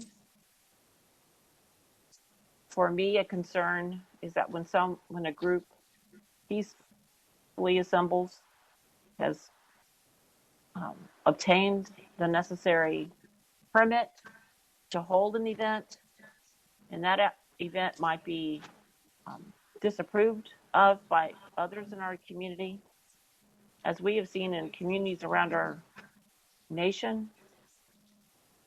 Others have shown up and I wouldn't say brandish because it hasn't been illegal, but have borne their arms in a way that is intimidating. And while we've not seen that here, that is of grave concern to me and to our citizens and their right to peacefully be together and express their opinions, as different as they may be from my own. So I am still wanting to gather some information on this, but I appreciate everybody that came out tonight to express your very important point of view. Thank you. Are there any other questions for Mr. Hoffman? Yes, this is Phil Milstead. Councilor Milstead? A little bit of background first. It seems to be that Virginia residents have had their own guns since at least 1631. And throughout the colonies prior to the American Revolution, the King George did put a lot of gun controls on the colonists, but they weren't anywhere near as severe as the thousands of rules and regulations that the colonists had put on themselves. That was true right on through the Revolution, after the Revolution, and even after the Constitution was formed and approved. And many of the people who we call founders of this nation helped support all of that. That Wild West idea that people talk about, where people are shooting at each other and such, didn't really exist historically, only in the movies. Instead, if you were in a Wild West town, you entered the town, you went to law enforcement, you turned your guns in, pick them up when you started to leave town. No problem that way. Now I have people telling me that, well, we haven't had an incident like this occur in Winchester, so we don't need a law like this. Yet they want to carry guns to protect themselves from that thing that they say we don't need. It doesn't quite make sense to me. I see this as a form of protecting our employees, which is certainly something that we need to do. I see this as something that is very minimal. It's not really an impact, and there is an awful lot of accurate information out there about it. In fact, there are a lot of people who wind up being accepted from this. As an example, if you want to be a reenactor, marching down the street in the Apple Blossom Festival, you can do that with your rifles. That's permitted. There are many others who are permitted to carry weapons in almost any part of the city under this law. I'm not sure where I see anything that's really that strong against it. And Mr. Hoffman, am I off on that?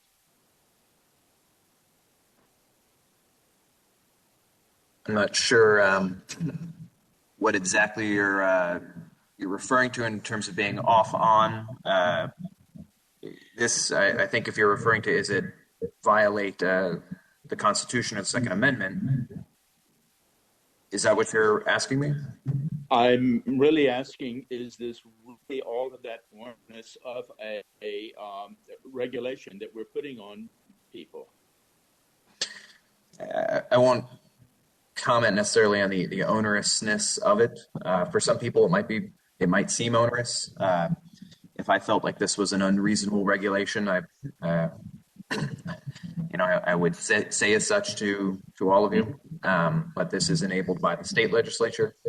And if at any point a court were to say that it was unconstitutional, I would also be the first person to introduce something to repeal it. And I would be the presenter as well. So I do not feel that this is overly onerous, but that is my opinion.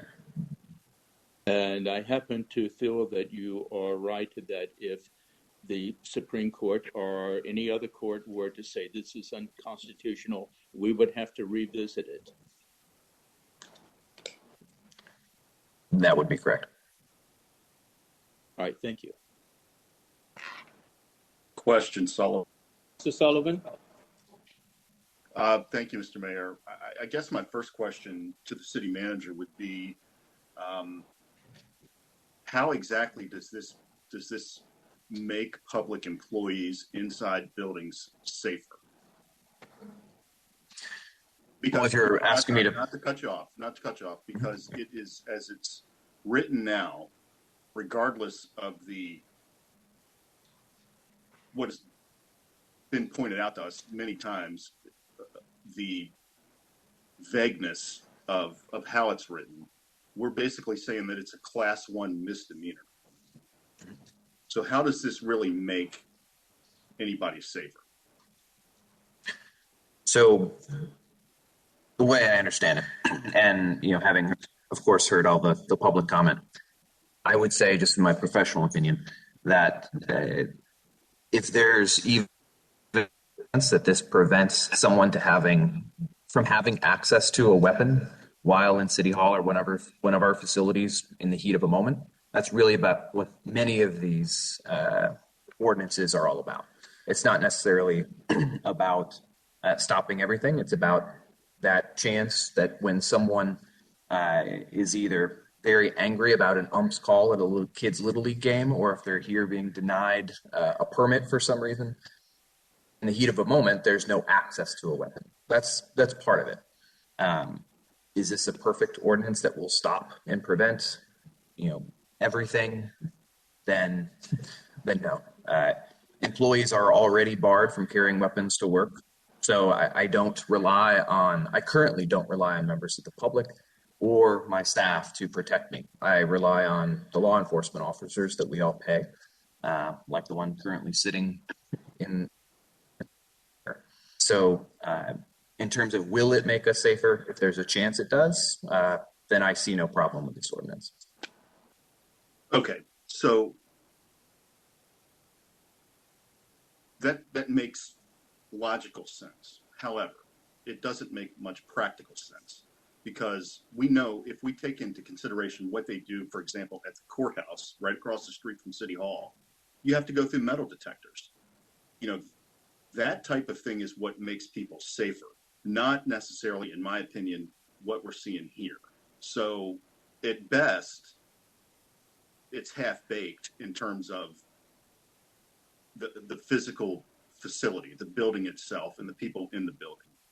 And so until we do something that is equivalent of what they're doing at the courthouse, we're really not doing anything. And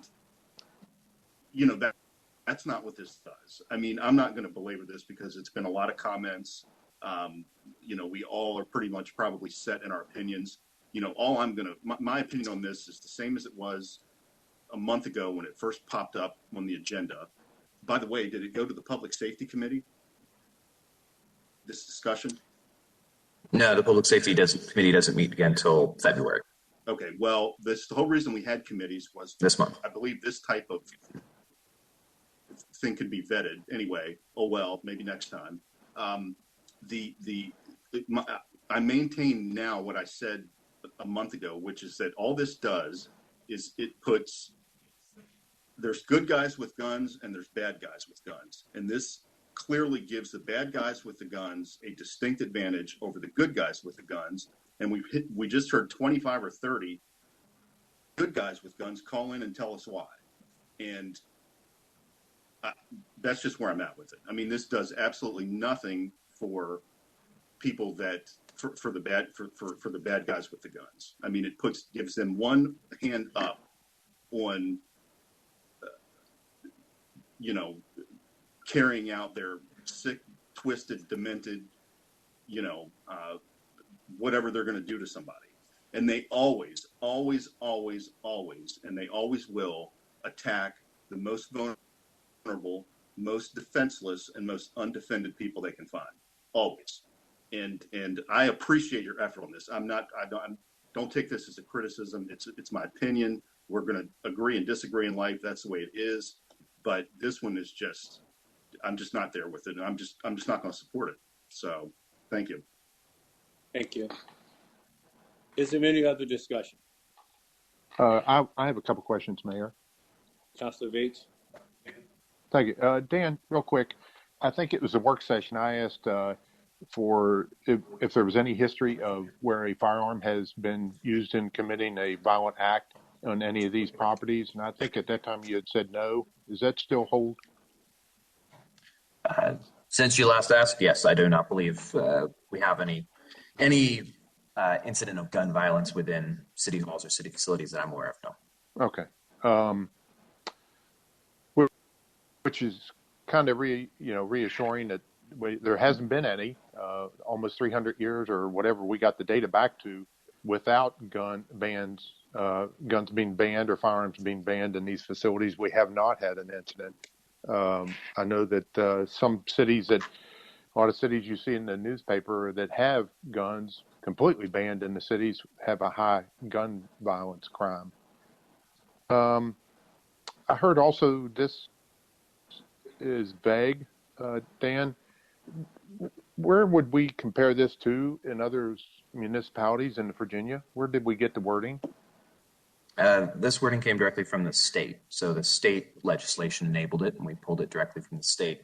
Other jurisdictions have adopted this, and they chose this. They used the same language that the state authorized us to have. I understand that some of them, particularly like Fairfax, is being in a lawsuit recently because of the code. I hope we don't go that route if this is enforced or adopted.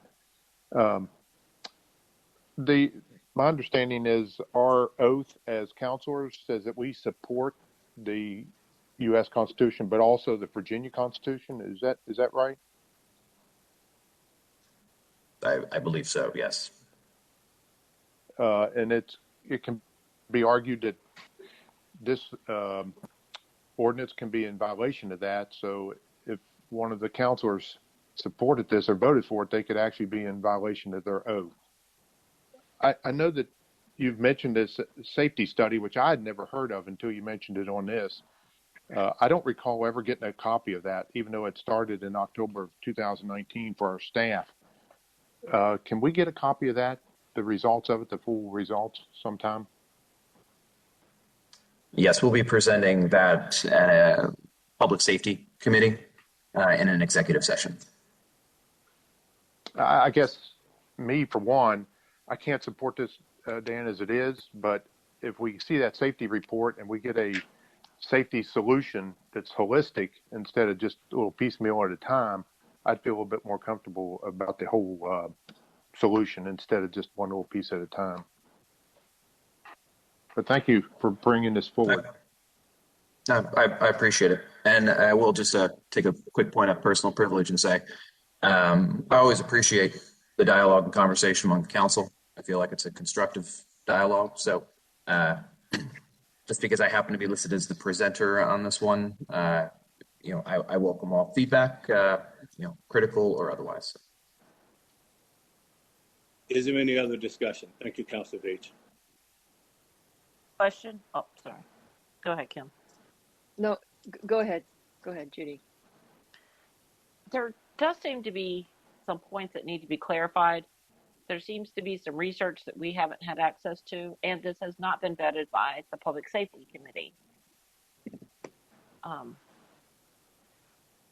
Would that be feasible, that we allow this to be vetted through the Public Safety Committee and bring some of the data to play? So if you want to give us some guidance as to what data specifically. So this went to a work session instead of a public safety committee. So in theory, it was vetted more thoroughly than it had gone to a 3-member body directly to a first reading and then to a second reading. So, and sure. Yeah, so that's. Thank you. Yeah. Discussion. Mayor. Councilor Herscher. Thank you. So this is certainly I think an issue, and I don't know which counselor had said it, but that it's a difficult issue. There's people are passionate on one side or the other. I think we've certainly gotten lots of comments this evening. There were lots of comments in support and in opposing this on that were submitted online.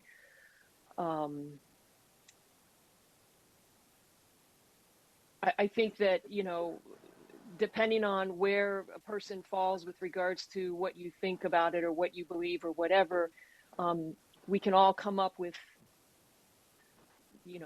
reasons why it should or shouldn't be, and we can back that with data. And there's all kinds of reports that are in favor and against. And I mean, it's just one of those issues, I think, that,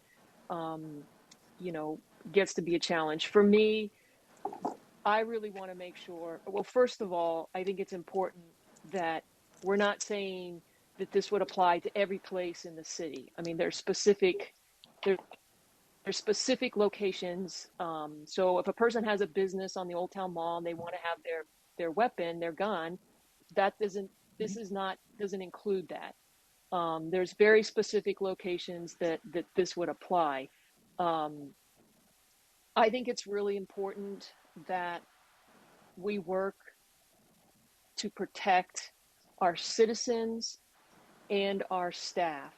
I think that's incredibly important, and I don't think that we should wait for something to happen. That's what laws are, to prevent things from happening, not for, to have something happen and then go, oh gosh, we should have done that. So I guess one of the questions that I have is, the courthouse currently does not allow guns. And as Counselor Sullivan had said, there's a metal detector there. So I guess two questions would be, one, and maybe Melissa can respond to this, where are those other locations that currently do not allow guns? And then secondly, in order to address, what the courthouse has, would there have to be an ordinance then to move to the next step of defining the specific requirements regarding, metal detectors and things like that? So if someone could respond to those two questions, and I'll leave it at that at this point. Okay. I'll try to answer both of those, and if I miss something, just let me know. So we will be bringing, counselors, you will all see some additions to the in this coming year that's being formulated right now.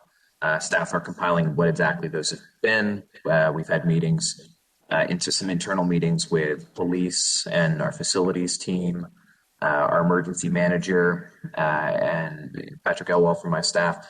We've been meeting to identify, first off, some of the things that we already know are gaps in facilities. And you will see some additional investments within City Hall and other places to improve security. So I've heard that comment a couple of times. This is not intended to be the end all be all, and it won't be where we stop. So you'll see those in the upcoming budget. Whether or not they include metal detectors and armed security guards and the links to which we will go, we have not determined that yet.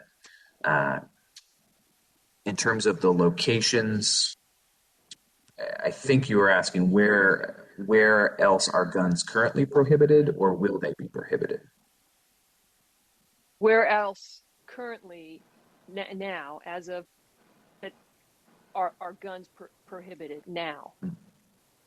The courthouse, as you mentioned, and schools, some federal buildings as well. I might be missing some, but currently they're not prohibited.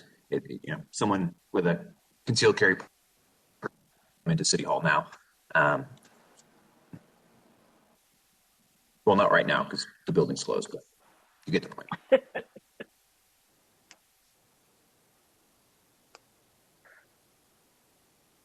Are there any other questions? Oh, I'm sorry. One other place, staff, just places of worship, they're also prohibited. There are some exceptions to that, but places of worship. But this ordinance does not do that. Those are state ordinances. This ordinance only impacts the places outlined in the resolution. Right, and that I guess that was my question is, there's already places that exist that don't allow guns for the reasons of, ensuring, the people that are there are safe. And I guess, the other thing that I would just say is, I know, I talked with families, and they have concerns with regards to guns, and the intimidation, and the potential threat of gun violence for their kids. And so, I think that, again, this is a difficult issue, but I'm certainly interested in making sure that all of our residents are safe, and that we do all that we can to ensure that is the case. Are there any other comments? Mayor Smith, Councilor Hill. Councilor Hill. Thank you. Thank you, Mr. Hoffman, for bringing this before us. And I think a lot of things have been said. And I want to say that it is not my intention to disregard or ignore anyone's rights, especially Second Amendment rights. But I've heard through some private conversations with citizens, mainly within my district, and mainly people of color, who are very concerned and who always ask of why are people carrying guns? We want it to be safe. We don't feel comfortable when we are around people with guns. I know a concealed weapon is not being seen, but just the fact that some people let them know that they do have a gun on them. And a lot of people feel unsafe. I think we have a long history here in this country of using their weapons, people of good intentions, let's say, of using their weapons for in an illegal way, or a way to intimidate and harm others. I think people want to feel safe. All people want to feel safe. All people want to feel that they can go places and do things without having to. Yeah. When people feel like they have to go and defend themselves, they do not attend, especially people of color. I'm not going to say that people of color do not have guns, because I know some of them do, and some I do know for sure. But to my knowledge, they have never carried their guns any and everywhere they go. I don't foresee this as one that is going to infringe upon anyone's rights. And I thank Mr. Hoffman for clarifying. I think it was in our agenda package, the other measures that we might be looking at to provide safety for not only our citizens here or our staff in particular. I did hear the report, and I would be very interested in knowing the report, but still, there was that concern about our staff not feeling safe. And while I've not talked to a lot of staff, but as I said, I've only talked to just citizens within my district, many of them they just don't feel safe. And I think this is one way of providing a safety measure for them. And I'm sorry for those individuals who feel like their rights are being infringed. They cannot carry a gun everywhere they go. But I would just want to know, why do you have to have a gun everywhere you go? We do have law enforcement, and I feel very confident that we have people in place that will provide the safety that we need if we need it. So I am very much in favor of this ordinance.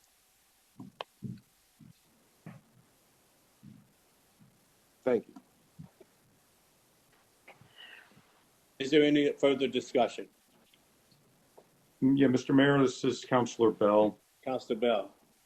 I think it's fair to everybody participating in this to kind of understand our views and our come from of how we reach a conclusion, if we reach a conclusion tonight. I'm kind of viewing this ordinance, well, part of a facility security plan. Everybody seems to want to lump it all together to view a panacea. Is this going to solve all problems? I don't think it's going to solve all problems. It seems to me, and again, I know this is initiated or born from state legislation, and as a Dillon rule state, we can only receive directive or authority to act on things of this nature from the state. It doesn't necessarily work the other way around. So, to me, it seems to be more of an act to inhibit those that might kind of blur the lines between the Second Amendment and the First Amendment. I know that might aggravate some people to hear me say that, but events such as that happened in Charlottesville and other state houses around the country, to me, that was the blurred line of the use of weapons as a megaphone. And this is a step in a direction towards addressing a greater sense of civility in our community. I, too, do not want to infringe upon anybody's rights. I think the fact that we have government facilities existing, which whether they're courts, schools, state or federal facilities that are currently banning and controlling access with guns. I do, and I always have had issue with the breadth of this proposed ordinance that would include park spaces and not fully defined public rights of way, but recognizing that we really don't have the freedom and flexibility to massage and change this ordinance dramatically without accepting significant liability, as this has already been kind of vetted and approved at the state level. If we change this, we would be on our own and not have the protections of the state in the defense against a claim of violation of the Second Amendment. Well, again, while I've got some reservations about this, I think that can be worked out with coordination on the implementation and enforcement mechanics within the city. So whether it's within city staff or public safety, understanding we have limited opportunity to revise this.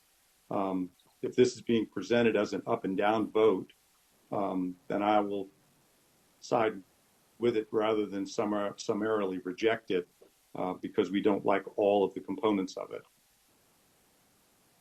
So what are you saying? I said this ordinance has some issues and some problems, but I think we can create a more civil environment for discussion and for governance, and provide the necessary sense of protection and safety with our government buildings, to include social services, the city yard, the Creamery Annex, and the City Hall. So I guess I would make a motion that we approve this ordinance as presented. We have a motion. Second. So I'm going to second it. We have a motion by Councilor Bell and a second by Councilor McKiernan. Perry, would you please call the roll?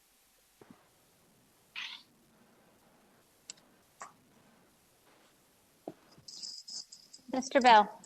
Yes. Mr. Clark. Yes. Mr. Hill. Yes. Ms. McKiernan. Mr. Milstead. Yes. Mr. Sullivan.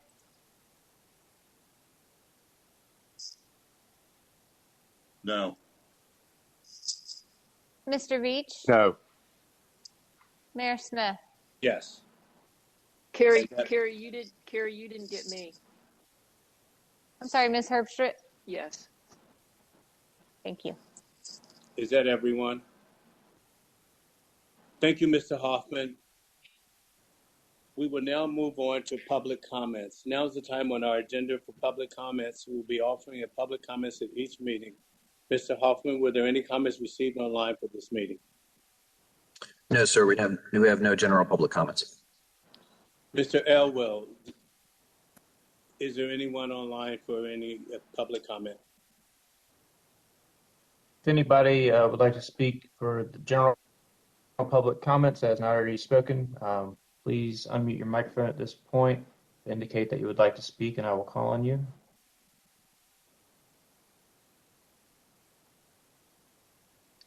If there are any call-in users that wish to speak for general public comments, please dial *6 on your phones.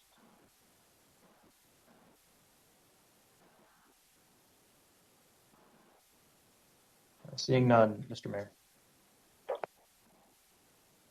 The next item is the consent agenda. There is nothing on the consent agenda this evening, so we'll move on to the agenda. The first item is a resolution to amend the City of Winchester Comprehensive Employee Management System regarding administrative changes. Ms. Paula Knopfsinger. Good evening, Paula. Good evening, Mayor Smith, councilors. We first made these recommendations to council within the second meeting of November. Based on feedback from council at that meeting, we're currently proposing the clarification of the first guideline to hopefully make it more specific to its intent. Other than that, there's no other changes, and I'll be happy to try to answer any questions.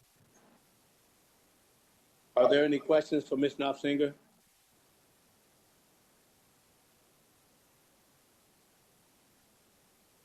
What is the pleasure of the...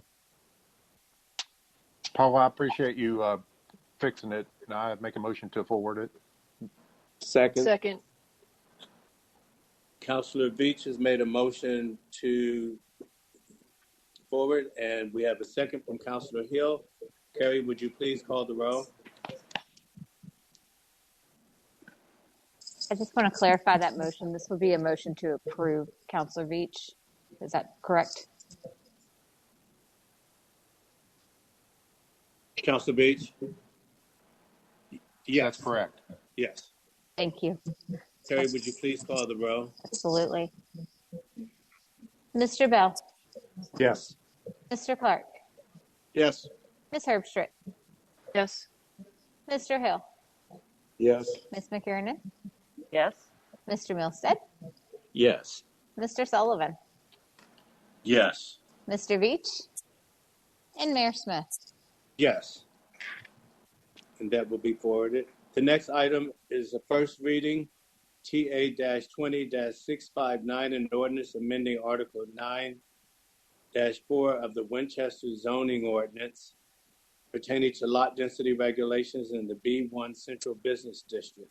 This amendment will create additional bonus types for developers to utilize and allow for increased density in B1. Good evening, Mayor and City Council. I have no updates since the last meeting. If there are questions, I'll feel free to take them. Councilor, do you have any questions for staff? If not, this is the first reading and no action is needed. The next item is a resolution providing for the issuance and sale of general obligation public improvement City of Winchester, Virginia, in an aggregate principal amount not to exceed $21 million, providing for the form, details, and payment thereof, and providing for the refunding of certain general obligation bonds of the city. Mary Blow, the presenter, Deputy City Manager. Ms. Blow, good evening. Hi, good evening, Mayor and members of council. It's a great pleasure I bring this item. This is a refunding almost in its entirety of our 2012 bond issuance. This would give us a net present value savings at today's rate of approximately $1.27 million, that of which we'd like to take in 2 fiscal years, $837,000 in the first year and about $439,000 in the second year. True interest cost on this in today's rate is 0.67, an amazing rate. So you would be approving this resolution as the form, and also available to you all that Carrie kindly posted out for me on Friday is a draft of the preliminary official statement, which is essentially a statement of information from our CAFR with some additional information for the potential bond buyers. That is all the updates I had tonight, Mayor. Okay. Are there any questions for Mary? Councilor Bell, Mary, you said you would take the savings over 2 fiscal years. Does that include the current fiscal year? No, I was going to start that in 22. 2022 and then 2023? Sorry. Okay. Yeah, that's correct. Yep. All right. But that would be a separate action by us for a budget amendment, correct? If this gets done, the bonds get sold, we'll go ahead and wrap that in. So you'll approve that as part of the 22 budget. Okay. Yep. Thank you. Are there any other questions for Ms. Blow? What is the pleasure of the body? Motion forward. Second. I have a motion from Councilor Hill and a second from, what is that, Councilor Herbstreit? Yes. A motion to approve. Thank you. And Carrie, would you please call the roll? Mr. Bell.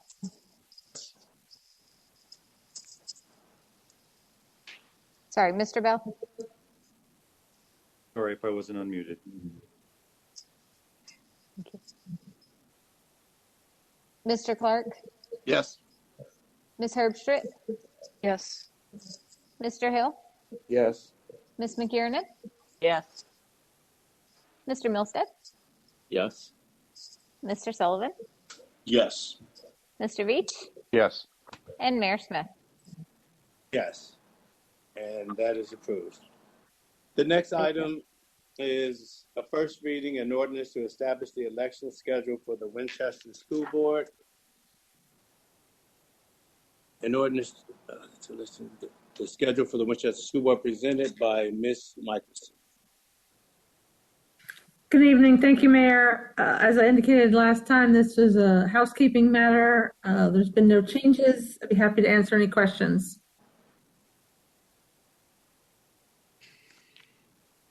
If there are no questions, this is the first reading and no action is needed. I'll now entertain a motion to adjourn. So moved. So moved. Second. Who made the motion? Clark. Councilor Clark made the motion. Councilor Herbstreit seconded. Carrie, would you please call the roll? Mr. Bell. Yes. Mr. Clark. Yes. Ms. Herbstreit. Yes. Mr. Hill. Yes. Ms. McKiernan. Yes. Mr. Milstead. Yes. Mr. Sullivan. Yes. Mr. Veach. Yes. And Mayor Smith. Harry, you forgot about me. Smith. Yes. We are now adjourned and we will reconvene in work sessions in a few minutes. Thank you. Please take a break.